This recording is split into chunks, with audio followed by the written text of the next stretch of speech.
Ay, good morning mga kapinsan.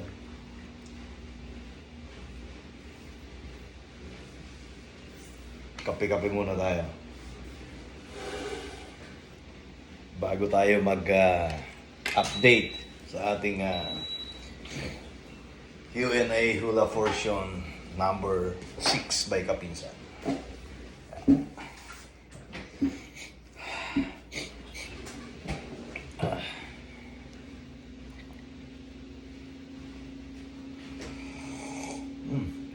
Mainit na kape.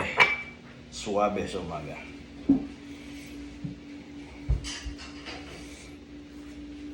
Nag-check tayo ng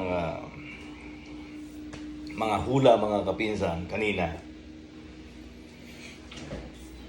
Linagyan nating marka sa dulo. Nag-comment tayo sa dulong-dulo. Pan-checking mga pinsan, awa ng Diyos. Awa ng Diyos mga pinsan. Sa kasamaang palad, ay wala pa tayong nakitang tamang hula.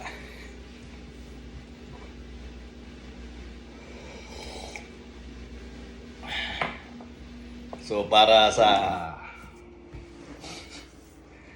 ikasasaya natin mga pinsan, naglagay tayo ng marker sa dulo and then mag-extend tayo ng isang araw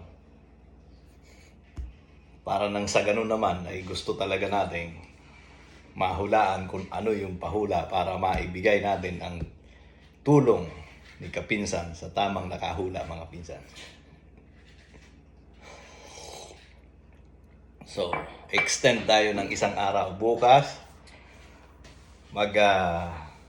titingin tayo ulit kung mayroon ng nakahula sa pinahuhulaan natin.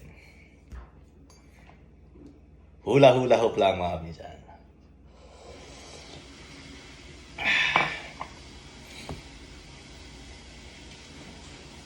Nakita natin, napansin natin, pero hindi pa natin nababalidate. Meron tayong, I think, 68 na shares doon sa Q&A natin. So, ibig sabihin, more or less, 68 kasi minsan may nagdo-dobling share yata. Hindi ko, no? Sige mga pinsan, hanggang dyan na lang muna. At tayo magkape-kape muna. Nang sa ganon, makinitan na ating mga ang tiyan. Time check, 7:30 dito ng umaga. At araw ng linggo mga pinsan. So, magre-record pa tayo ng isang record pala pertaining doon sa ating pamaskong handog ni kapinsan, Balikbayan Box. Sige mga pinsan, maraming salamat ulit. At maraming salamat sa mga supporters natin na walang sawang sumusuporta kay kapinsan.